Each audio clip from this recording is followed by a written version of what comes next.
B'siyata d'shmaya, we're going to learn Yoma Daf Pei. We're going to start the last three words on Daf Ayin Tes Omid Beis.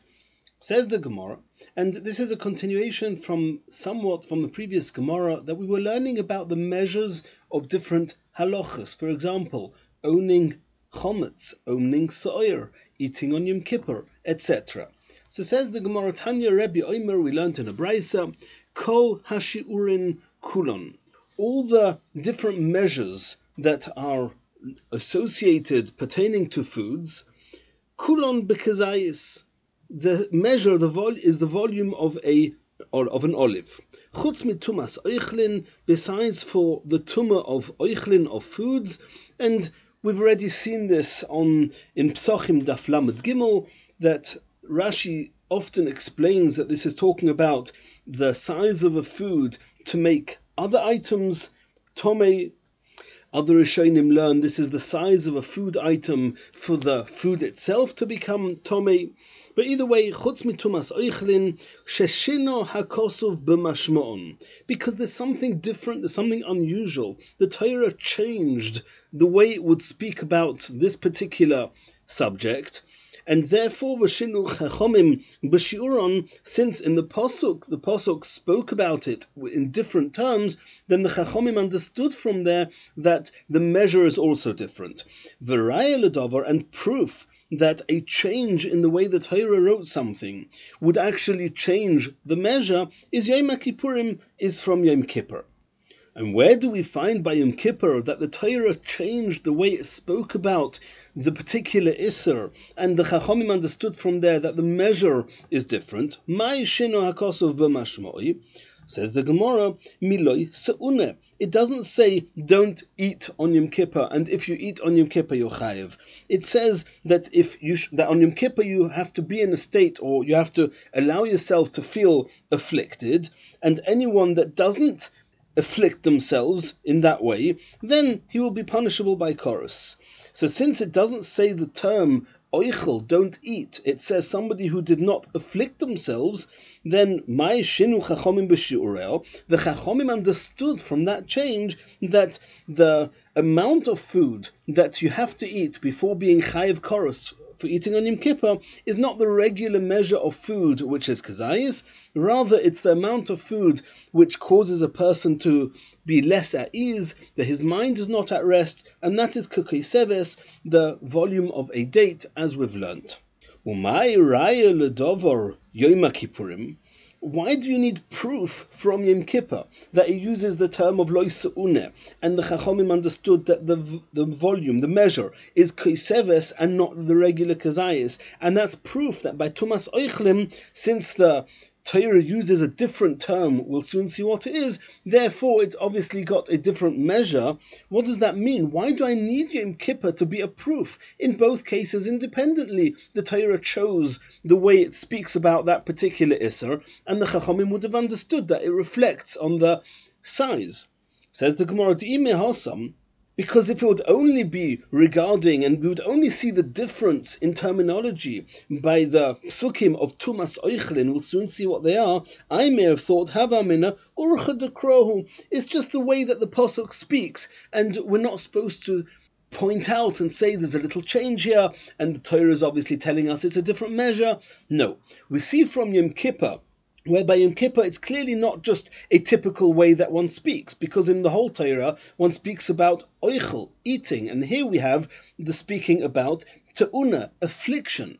So it's very clear by Yom Kippur that it's a change of formula, change of the word, and that reflects on the different measure. So once we see that explicitly by Yom Kippur, we can copy and paste that to Tumas Oichlim, that even though we could have been forgiven for assuming that the change in terminology by Tumas Oichlin would just be a way of speaking and not reflect on the halacha, but Yom Kippur teaches us that we can assume that the measure is different.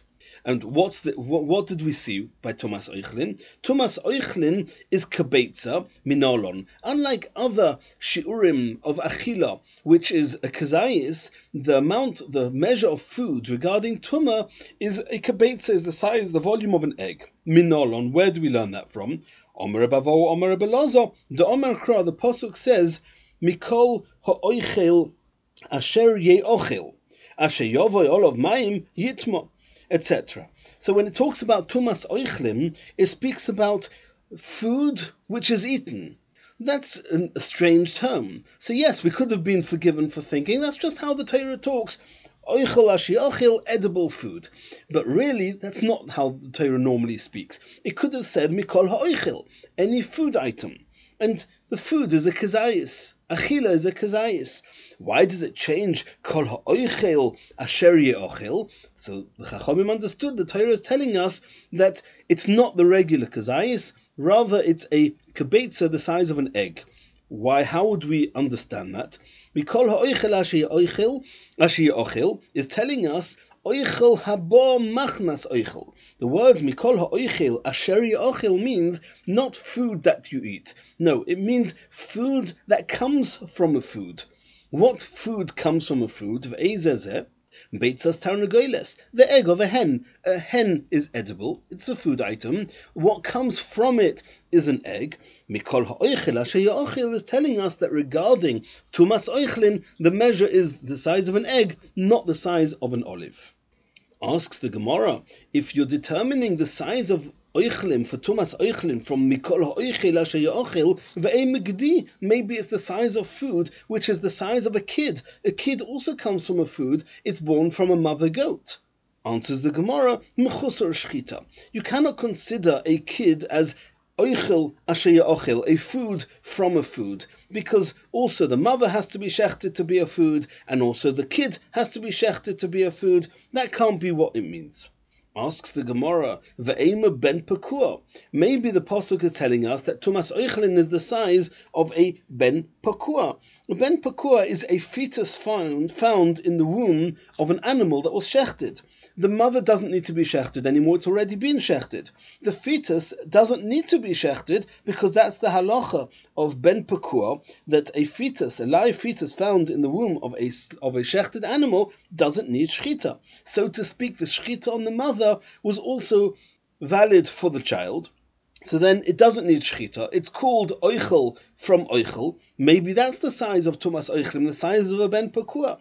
Answers the Gemara, no. Because a ben pakua is also not a ready food, because ta'on kriya. The halach is you have to tear apart this animal in order to remove its blood, and therefore it's not considered a food item. Asks the Gemara, okay, so a food that comes from a food is an egg that comes from a chicken, and it's the size of an egg. But what type of egg?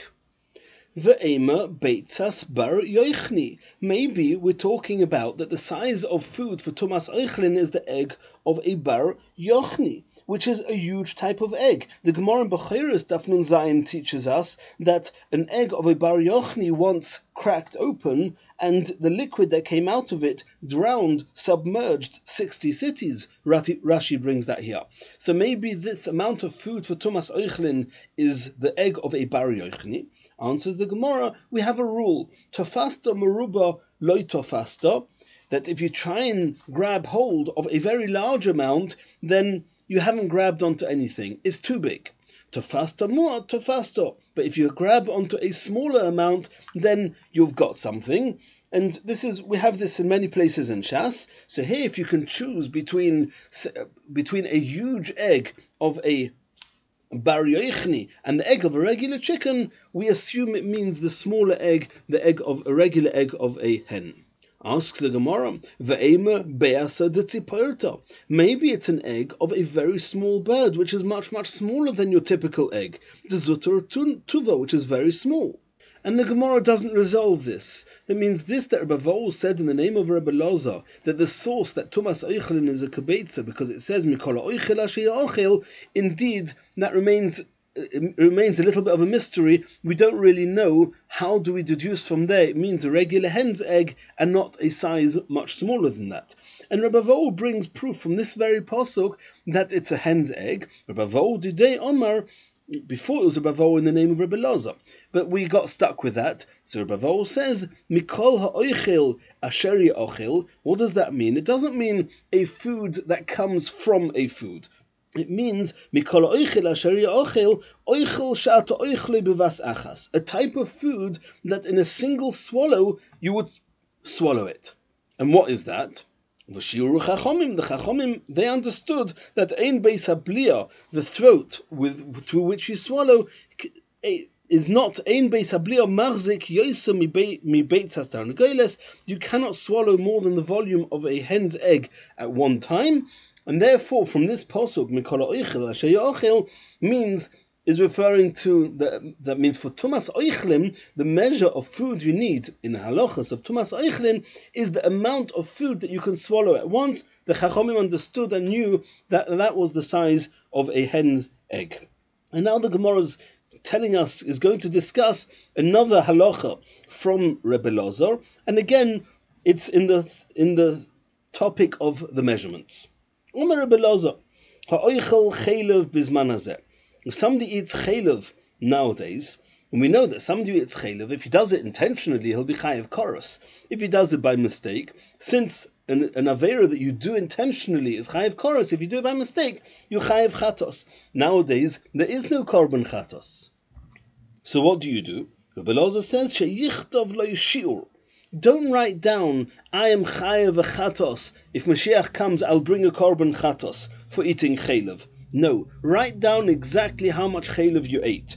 Sheyichtov lo shiur. Write down the measure. Shema yavoy bezdin. Maybe another bezdin will come.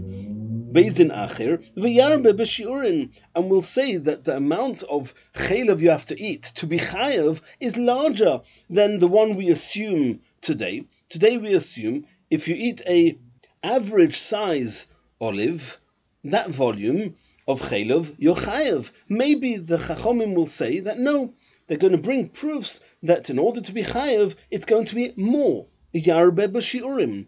And if you ate the amount of chelev of a regular, an average size olive, and you say I'm chayav chelev, a chayav korban chatos for chelev, Mashiach will come, you'll have the Beis Hamikdash, you'll bring a korban for chelev, and in truth, the measure that you ate, relative to the new measure that will be discovered, it's going to be smaller than what you were chayav for. And you were not chayav a korban for that measure.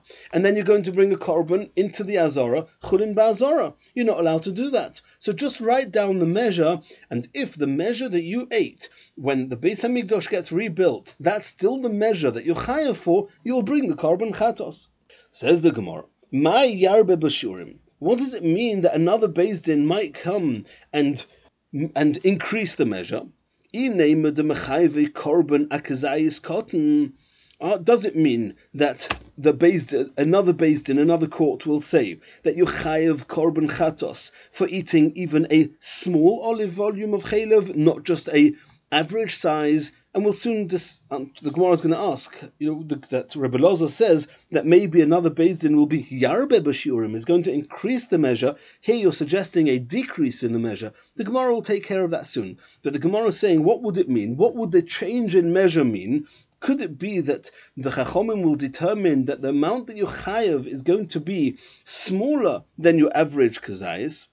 V'otanya, we learned in the Brisa, Asher lo yisei oseno bishgogo v'oshim.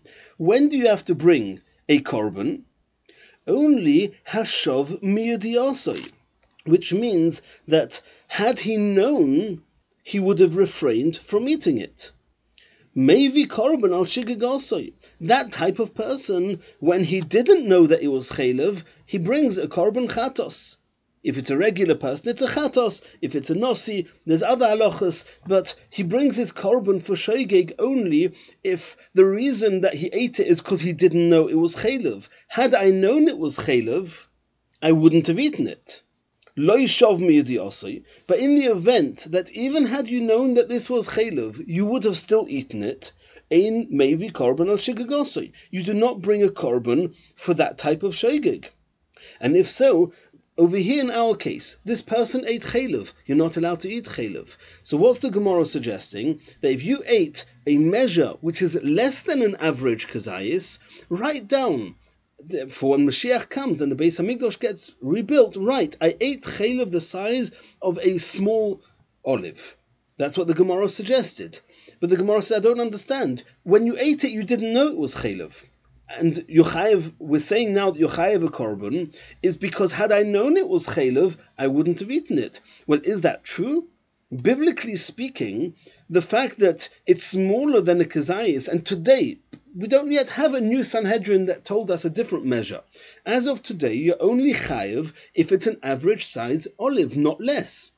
So today, when I have a measure of chaylev which is less than an average size olive, even had I known it was chaylev, I would not necessarily have abstained from eating it. I would have eaten it because it's smaller than the shiur. And if I would have eaten it, even had I known it was chaylev, you don't bring a korban. So how can Rabbi Lozo say, write down how much you ate in order that when Mashiach comes you'll bring that korban? You wouldn't have to bring a korban because when I ate it, it was a type of measure that even had I known it was chaylev, I would have eaten it.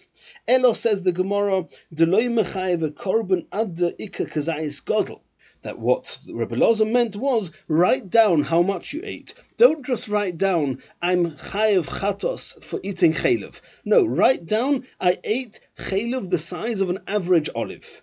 Why? Because maybe the Beis Din then, the Sanhedrin then, when Mashiach comes, will determine the only chayev korban when you eat the size of a large olive. And then the size I ate will be less than the size required to bring a korban, and then you would not be able to bring a korban, because you were not chayev to bring a korban. And that's what Rabbi Lozo meant to say. And now the Gemara is going back and saying that you first suggested that what Rabbi Lozo meant was that the Sanhedrin of then would determine that you chayev a chatos, you chayev a korban, even if you ate the measure of chaylev, which is less than the average kazayis. Why would, the question on the Gemara is, why would you have thought that that's what Rabbi Lozo meant? Well, this that you originally considered, the mechayev korban akzayis cotton, that you have to bring a korban chatos, even for eating a measure less than an average olive size, my yarbe b'shiurim. Did Rabbi Lozo not say that the reason you have to write it down is shema yovoy beis din achir v'yarbe b'shiurim? Maybe another court will increase the measures. So, if you're talking about increasing the measures, why would you entertain the idea that what it actually means is decreasing the measures? Answers the Gemara, that's not an issue. When Rabbi Lozo says increasing the measure, he didn't mean increasing the amount of chaylev you have to eat before being chayev. No. Shema yarbe bekorbonos machmas shuron. Maybe the Sanhedrin, the new court, will determine that people will have to bring a korban faster. There'll be more korbanos being brought because of the change in the measures. What does that mean? Because they're going to reduce the amount of chaylev you have to eat. To be chayev, more people. There will be an increase in the amount of korbanos that will have to be brought. And that's how the Gemara understood at first what Rabbi Lozo meant. And now the Gemara is saying another statement regarding shiurim. Omer Rabbi Yochanan, shiurim, the measures of different mitzvahs and different measures that we have in the Torah, v'oinshim, and the punishments. At what point, how much of an aveira, what measure do you have to have transgressed in order to get a punishment? Those shiurim and measures of the mitzvahs and the punishments, halacha l'Moshe Sinai, they were transmitted to us from a tradition from Moshe from Sinai. Asks the Gemara, oinshin michtav ksivi, the punishments. What does it mean? At first, when we just, at face value, shiurim means measures, oinshin means punishments. So I explained what oinshin means. The Gemara is about to say that. At face value, oinshin means punishments. Punishments are halacha l'Moshe Sinai. They is written explicitly in the Torah. The Torah tells us, you over a lav, you chayiv malchus, you over this avera, you chayiv misa, this avera, you chayiv koros. It's explicit in the Torah. It's written in Torah shebichtav, in the Chumash. Elahachik Omar. What Rabbi Yochanan actually meant and said was this: shiurim shel oinshim, the measures of the punishments, halacha l'Moshe Sinai. They are halacha l'Moshe Sinai. Tanina mihocha, we also saw that in a braysa, that shiurim shel oinshim, the measures of the punishments, which means how much you have to have transgressed before you get punished, that's halacha l'Moshe Sinai. Achirim oimrim, the braysa says that others maintain beis dinoi shel yavetz tiknum yavetz, who was the first shofet. His name was actually Znil ben Knas. He was the shofet, the judge, the first judge after Yeshua passed away. And some say that it was Yabet, it was Znil ben Knas, who determined the measures for the punishments. Asks the Gemara, how can that be? V'oksiv, does it not say in the pasuk Eila mitzvahs that these are the commandments? This is what the Torah tells us. She'ein navi rashai lechadish davar me'ata, that at any point after receiving the Torah, no navi, no prophet could innovate any new halacha. Answers the Gemara, no, of course it wasn't Yavitz that made up the Shiurim. Ela shachachum. At some point earlier, the tradition from Sinai got forgotten, and it was Yavitz that was Chozru v'Yostum. He was the one that re-established them from his delving into Torah. He managed to restore those forgotten halachas. Continues the Gemara. Hashoyisem eloi lugmov. We learnt in the Mishnah that the amount of liquids that one has to drink to be chayiv on Yom Kippur is meloi lugmov, to fill his cheeks. And if he drinks that amount of liquid, he's chayiv koros. Omer of Yehuda Omer Shmuel. It was said in the name of Shmuel, Loi meloi lugmov mamash. It does not mean to actually fill both of his cheeks from side to side with a liquid. No. Elokol she'ilu yisalkenu letzad echod. The amount of liquid, of drink, that were he to put all that liquid into one of his cheeks, he would put all that liquid to one side of his mouth, it would appear as if his cheeks are both full, even though it's only one cheek full is actually full of liquids. That's enough to be chayiv on Yom Kippur. Asks the Gemara, V'anan Tanan, did we not learn in the Mishnah, Meloi Lugmov, which means that filling both cheeks. Lugmov is in plural, both cheeks. It doesn't say there one cheek that it looks like both cheeks are full. Says the Gemara, Ema, you should read into the Mishnah, Kameloi Lugmov. It should look like both his cheeks are full, but in actual fact, you're chayav even if you drink the amount that would only fill one of his cheeks. Asks the Gemara, Meisvei. We see in the Brisa, Kamo yishtev yechayev. How much does a person have to drink on Yom Kippur to be chayev? Beis Shammai oimrim revius. Beis Shammai say it's a quarter of a loig. Ubeis Hillel oimrim meloi lugmov. Beis Hillel say his full cheeks. Rabbi Yehuda oimer mishum Rabbi Eliezer. In the name of Rabbi Eliezer, it says Kameloi lugmov. It should look like his cheeks are full, but they're not actually full. Rabbi Yehuda ben Beseira oimer kadei gmia. Rabbi Yehuda ben Beseira says, as long as it's a single swallow, that's already enough to be chayiv. Now, from the very fact that Beis Hillel said meloi lugmov, the halacha is like Beis Hillel. It says here meloi lugmov. Always, the rule is the halacha is always like Beis Hillel. Meloi lugmov means two cheeks full. So how can you say, Rav Yehuda say in the name of Shmuel, loi meloi lugmov mamash? He doesn't need both cheeks to be full. Beis Hillel say his cheeks have to be full. Answers the Gemara, I don't understand. Mi adifa mi masnisin? Why is this question better than what we asked before? Before, when Rav Yehuda said in the name of Shmuel that it's not meloi lugmov, we actually asked from a Mishnah. The Mishnah also uses the words meloi lugmov. So you found now a brisa that the Beis Hillel says meloi lugmov. You're asking the same question. We already asked this question on the Mishnah, and we said that meloi lugmov in the Mishnah means kameloi lugmov. It means that it should look like his cheeks are full, but they're not actually full. So we'll say the same with Beis Hillel. That when Beis Hillel says meloi lugmov, it means that it should look as if his cheeks are full, but even if he drank just as much to fill one cheek, he's already chayiv. Like when we explained the Mishnah, we explained that the Mishnah means that it should appear like his cheeks are full. We'll say the same with Beis Hillel in the Brisa. But the Gemara says, if so, I have an issue. Because in the Mishnah, it just said meloi lugmov. So you could say meloi lugmov means kameloi lugmov. But over here, we had four opinions in the Brisa. Beis Hillel says meloi lugmov. Rabbi Yehuda said in the name of Rabbi Eliezer, kimeloi lugmov. If you're now going to say that when Beis Hillel says meloi lugmov, it means kameloi lugmov, then Beis Hillel and Rabbi Yehuda in the name of Rabbi Eliezer are the same opinion. Ihacha hainu Rabbi Eliezer. And if Rabbi Eliezer says kameloi lugmov, can we not assume that when Beis Hillel says meloi lugmov, he means actually both cheeks full? Says the Gemara, no. Both Beis Hillel and Rabbi Eliezer, they mean one cheek full is enough.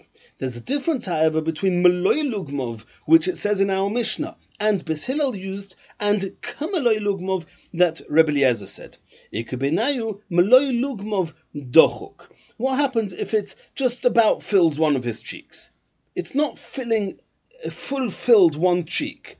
Then if you say meloi lugmov, that means that one cheek has to be completely full, which is a larger measure. Kamaloi lugmov means that even if that one cheek is not completely full, it's just about full, it is a smaller measure, that's also enough to be chayiv. And if so, coming back to our Mishnah, when our Mishnah says meloi lugmov, and we saw in the name of Shmuel, it doesn't mean both cheeks are full, it means just one cheek are full. Since the Mishnah used the term meloi lugmov and not kamaloi lugmov, then we can assume that in our Mishnah also says, like Bis Hillel, that one cheek has to be very full. Says the Gemara, Maskif la Rabbi Shiur. Rabbi Shiur is now challenging this. Im Kain, if you say that Bis Hillel, who said meloi lugmov, in actual fact only means one cheek, Havale mikule Beis Shammai umechumre Bis Hillel. What did Beis Shammai say? Beis Shammai said a revius. Now, one cheekful is definitely less than a revius. Two cheekfuls is definitely more than a revius. So when we assume that Bis Hillel, who said meloi lugmov, means two cheekfuls, then Bis Hillel is actually more lenient. Beis Shammai say that you're chayav if you drank just a revius. Bis Hillel say you're only chayav when you drink two cheekfuls, which is a much larger measure. But now that we say that Bis Hillel means one cheekful, which is less than a revius, which means that they are being more stringent than Beis Shammai. Beis Shammai say you're only chayav if you drink a revius. Bis Hillel say you're already chayav when you drink a cheekful, which is less than a revius. And if indeed Beis Hillel is being more stringent than Beis Shammai, which is a rare occurrence, why is it not mentioned in the Mishnayos in Masechet Yoma that lists all the places that Beis Shammai is more lenient than Beis Hillel? Im kein havale mikule Beis Shammai umechumre Beis Hillel. Then, according to how we've explained that Beis Hillel is what Beis Hillel means with meloi lugmov is like we saw before in the name of Shmuel, that it means just one cheek full. It doesn't mean both cheeks full. It just looks like two cheeks full. Then Beis Hillel are being more stringent. It should be mentioned in the Mishnayos and Idiyos. Answers the Gemara, Omar Lei.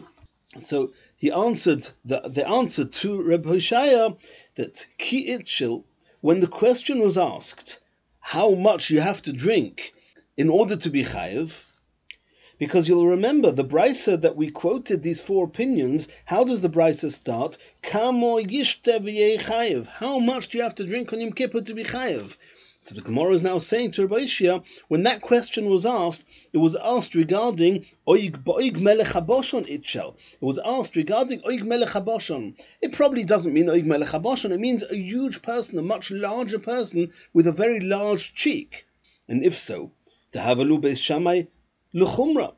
If somebody's got a very large cheek, not a standard cheek, then Beis Hillel, who says a cheekful of such a large person is even more than a revius, and if so, Beis Shammai is the one that is being more stringent. Beis Shammai says that even Oig Melech HaBoshon will be, if he were a Yid, if he was chayav, if he were bound by the halachos of Yom Kippur, then he would be chayav for drinking just a revius. And Beis Hillel say no, it's got to be a cheekful, which is much more than a revius for such a large person.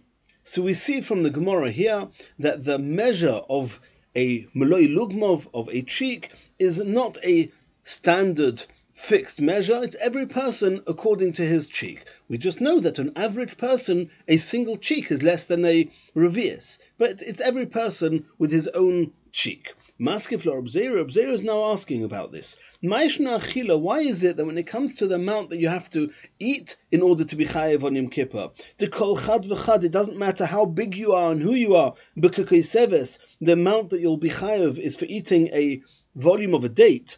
Why is that different from drinking to kol chad v'chad b'didei, that every person according to how large his cheek is? Answers the Gemara, Omar le Abaye said to Reb Zera, Kibluhu l'Rabbanon, the Rabbanon understood and accepted that b'kukei seves, that regarding eating, if you eat the measure of a date, then his mind is already at ease, and he's already considered that he's not afflicting himself, and therefore he's chayiv. If you eat less than that amount, it doesn't put a person's mind at ease. However, by b'shtia, b'didei miyasva daite, However, regarding drinking, a person's mind will only be put at ease, and he will no longer be distressed from the thirst and will no longer feel the affliction, is only with his own cheek full. However, if he were to drink less than that, even though it would fill somebody else's cheek, it will not put his mind at ease, and therefore every person is going to be chayav for drinking the amount that will fit into his cheek. Maskif Lor Rabbi is now asking, does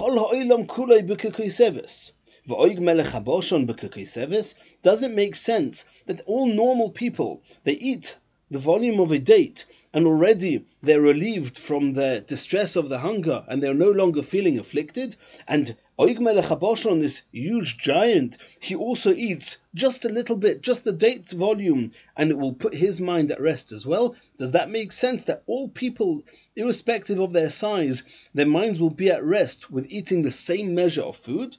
Abai said, yes, Kimlu l'Rabbonon, that's what the Rabbonon, they understood. That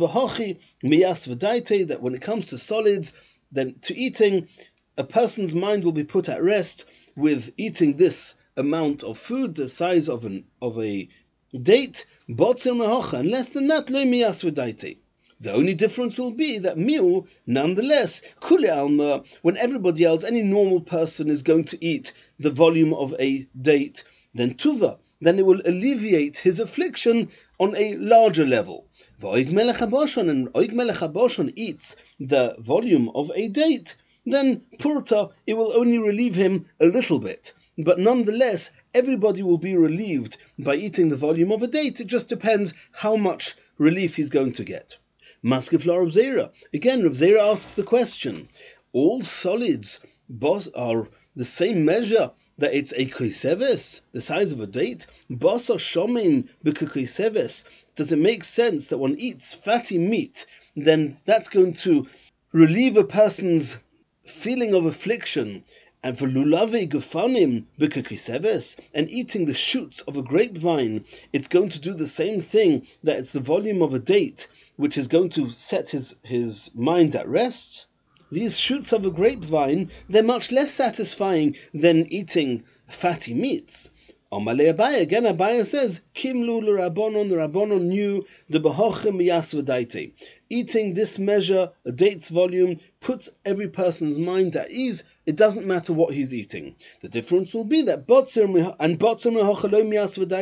and less than this measure will not put his mind at rest. However, miu bosa shomein, if you eat this measure of fatty meats, tuva, it will put you very much at peace and very much alleviate the stress of the affliction. Lulavi gafonim, but if you eat just the shoots of a grapevine, that same amount, purta, it will only relieve the person a little bit. Continues the Gemara. We're now moving to another aspect of eating on Yom Kippur, and this is regarding within what time period do you have to have eaten the food you're eating that it will be considered, it will be combined to a koiseves.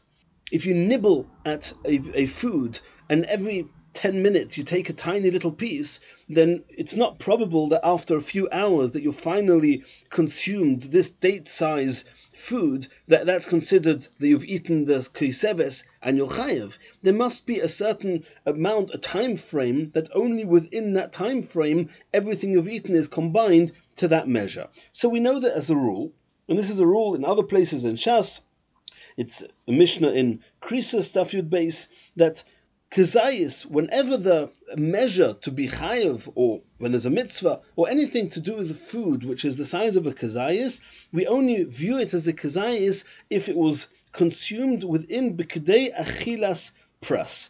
A loaf of bread typically was enough for 2 meals. Pras is half the loaf, which is enough, which is called a meal. A meal is a pras, which is half of a loaf, where the loaf was enough for 2 meals. So the halach is kazayis b'kedei achilas pras. Whatever combines, whatever is eaten within the time it takes to eat this half a loaf, then if you eat a kazayis within that amount of time, then it's considered that it's a kazayis. If it took you longer than that to eat it, it's not considered that you ate a kazayis. And the same is true And this is from a Tosefta. The Tosefta says that ukoiseves, the amount of time that you have to eat the food, the size of a date, which is more than a kazayis, is also b'kdei achilas pras. You have to have eaten the entire measure of the food, the volume of a date, within the time it takes to eat that half a loaf. And Rava found this very illogical. If you say that a kazayis, which is a smaller measure, where you have to eat it within that small amount of time called kedei achilas pras, logic would dictate that when eating a larger volume, that you would be given a larger amount of time within which to eat it. And nonetheless, we see that's not the case. Kazayis b'kedei achilas pras, v'koiseves b'kedei achilas pras. Answers the Gemara, Omar le'Abaya, Kimlu le'Rabbonon. The Rabbonon understood the Behocha miyas v'daite. A person's mind is at rest when he eats, only when he eats this measure, the date-size food, within the amount of time it takes to eat this half a loaf. B'tfei mehocha. But if it took longer than that to eat this koiseves, lo miyas v'daite, his mind will be not put at rest, his mind will not be at ease, it will not be considered as if he's not afflicting himself, he will not be chayiv on Yom Kippur. Similarly, asks the Gemara, Maskif lo Rava, another question, that b'koiseves b'kedei achilas pras, and others say that the version of the Gemara is kazayis b'kedei achilas pras. Either way, the kazayis or the koiseves is only considered as being combined and being called that you've eaten either the kazayis or the koiseves is only if you ate it within the amount of time it takes to eat half a loaf. That's a given, we saw that before. But there's another halacha, and that is that when a person eats tomei foods, even though min haTorah he doesn't become tomei, Midirabbonon, if a person eats a certain amount of tomei food, then he becomes tomei and he's unfit for eating truma and hekdesh. How much does a person have to eat how much of the tomei food does a person have to eat that from that point on he's not allowed to eat truma or hekdesh? That's half a pras. You remember there was this big loaf which is 2 meals. A pras is half a loaf which is one meal. Half a pras, if you eat half a pras, then that's how much you have to have eaten of tomei food, that from that point you're not allowed to eat truma and hekdesh. But we know, within how much time do you have to have eaten this half a pras in order to say that everything you've eaten is combined to half a pras and you're not allowed to eat hekdesh and truma? It's b'kedei achilas pras. You have to eat it within the time it takes to eat a whole pras, which is a single meal. So does it make sense that the koiseves or the kazayis or any amount of food that you eat is kedei achilas pras, and a koiseves or a kazayis is much smaller than a chetzi pras? A chetzi pras is half of what you would eat in a whole meal. It's much more than a koiseves or a kazayis. So how can it be that in order for a koiseves or a kazayis to be combined, you need to eat it within the amount of time it takes to eat a whole pras? How can it be that a much larger volume than that, a chetzi pras of food, which, as we said, is a halacha that applies regarding eating tomei food, how can it be that within such a short time of kedei achilas pras, it's called that it's combined? Logic would have dictated that you would be given a larger amount of time within which time to eat this chetzi pras. Answers the Gemara, Omale of Papa, Hanach letumas gvia.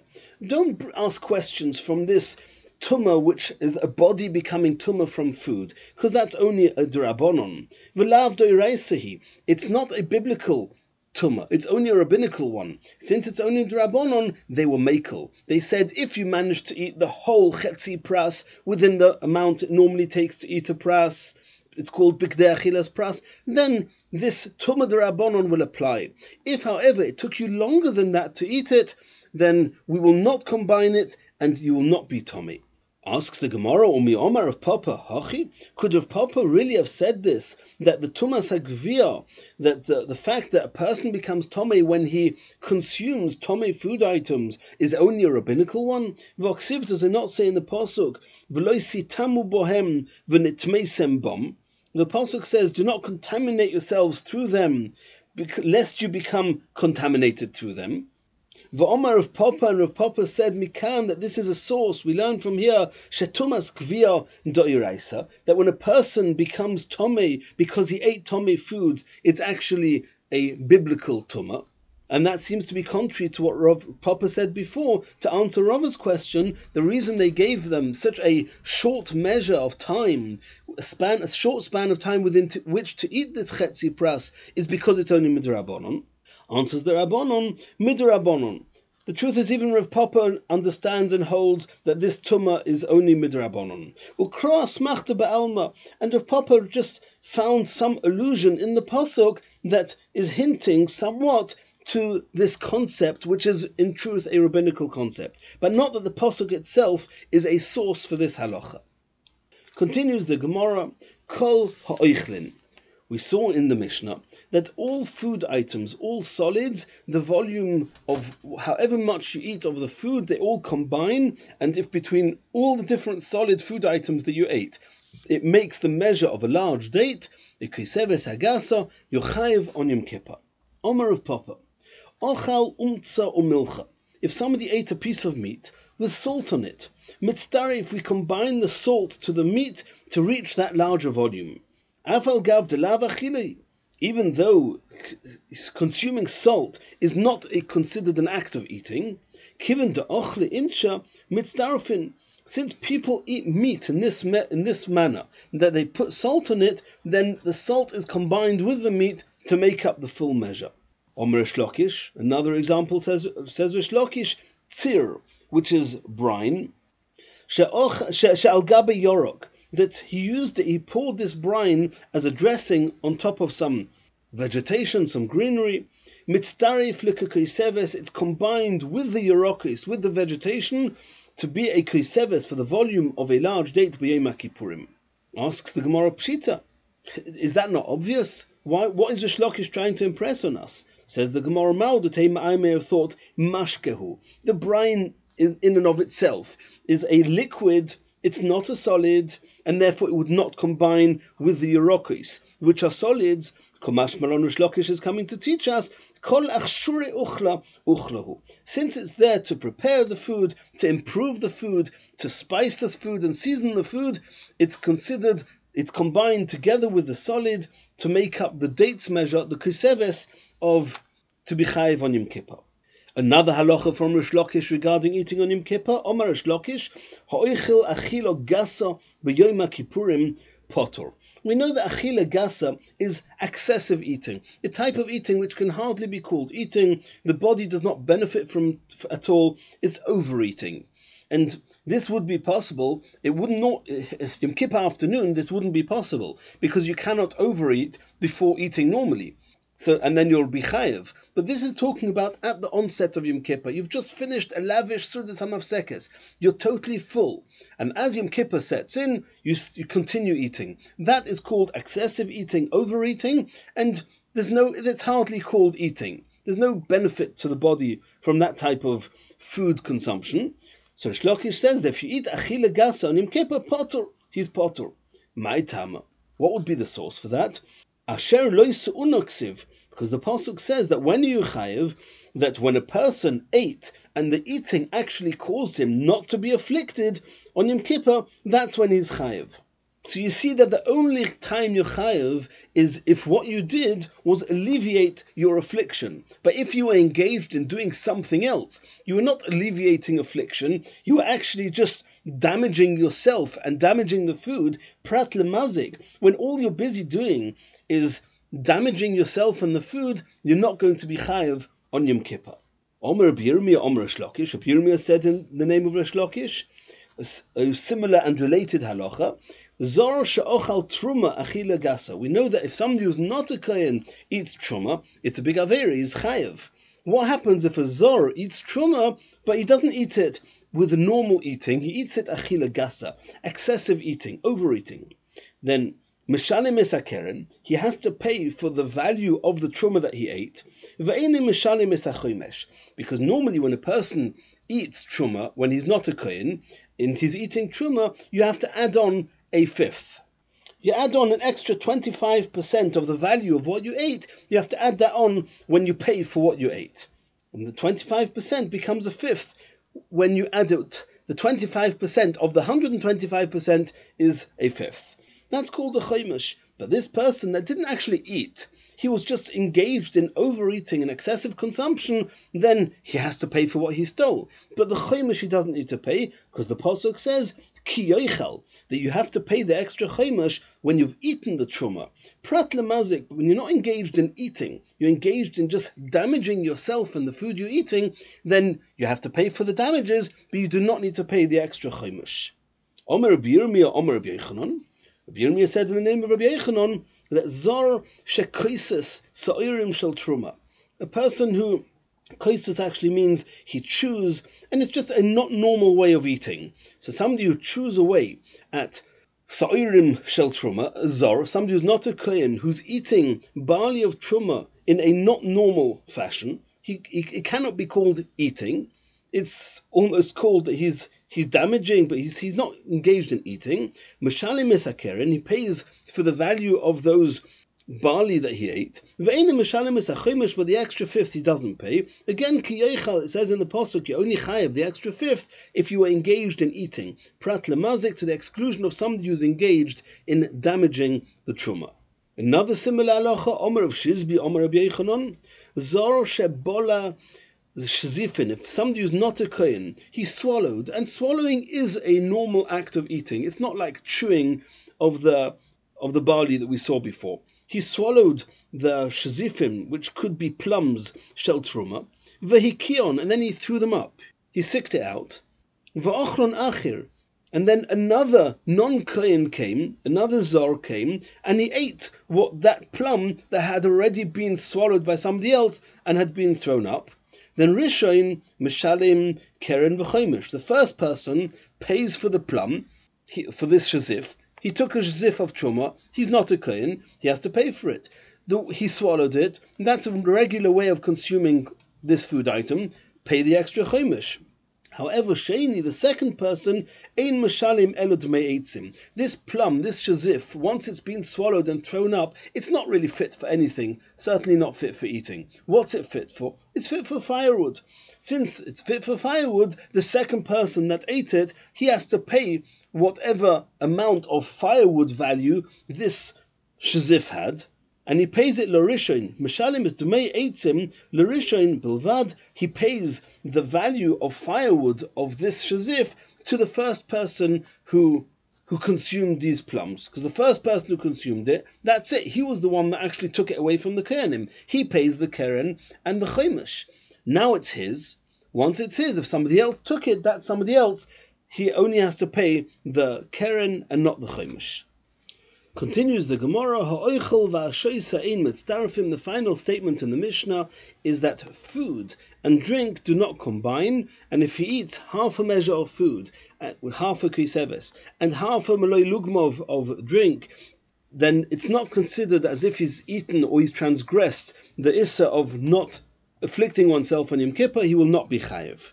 Asks the Gemara, Mantana, who is the opinion that holds that foods and drinks, solids and liquids, do not combine? Omer of Chisda says, indeed, b'machlokas shnuya, it is a machlokas, Rabbi Yeshua, and the Mishnah is actually following the opinion of Rabbi Yeshua.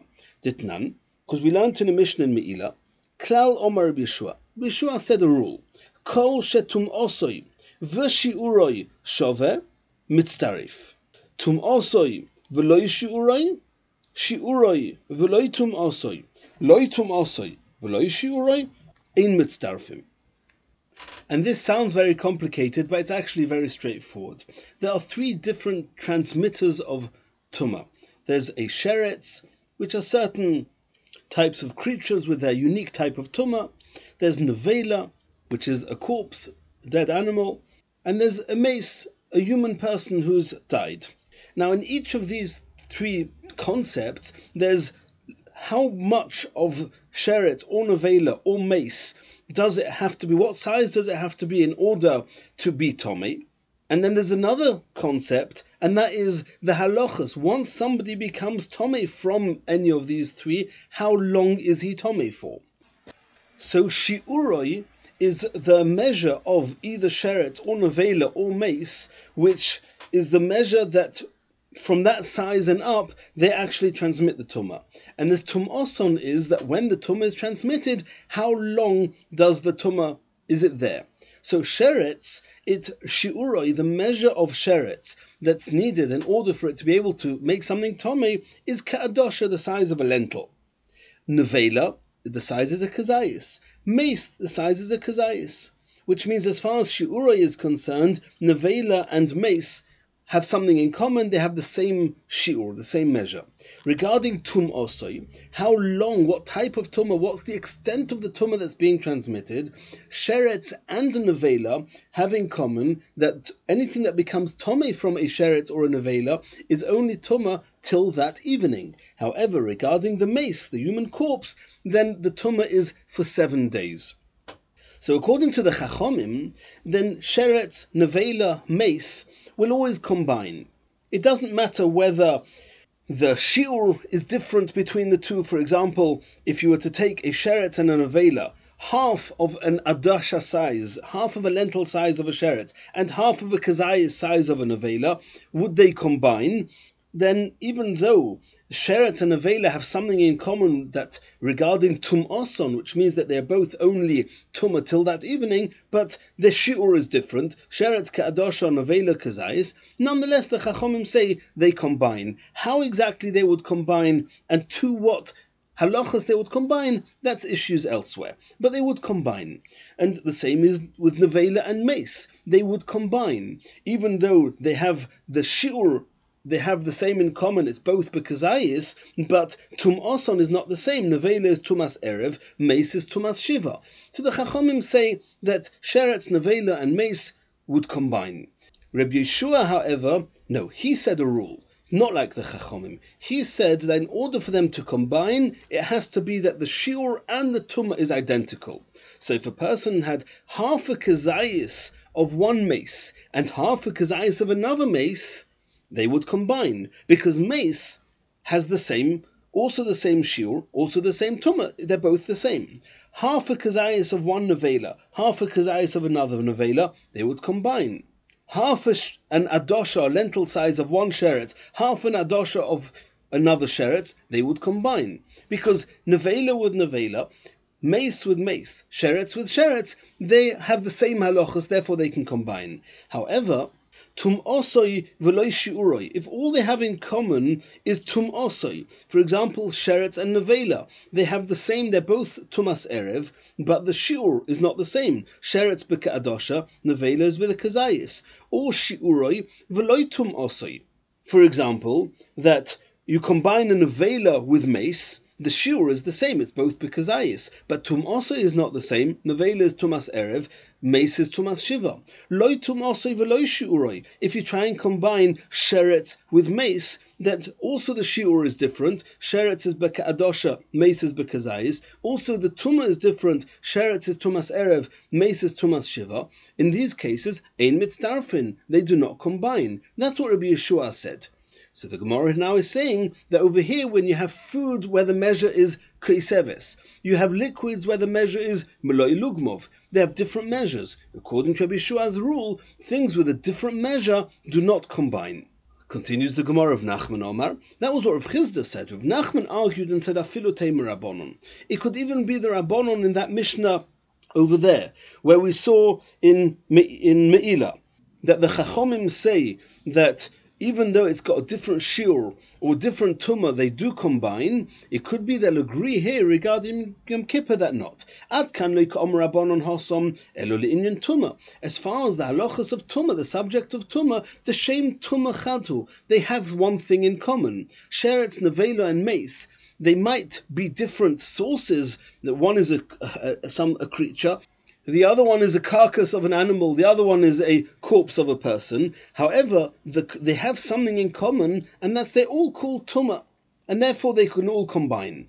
But regarding Yom Kippur, mishum yasuva daitahu, the one thing that determines whether you're chayav for eating or drinking on Yom Kippur is whether a person's mind is put at ease from the afflictions of eating and drinking. V'hai loy miyas v'daite.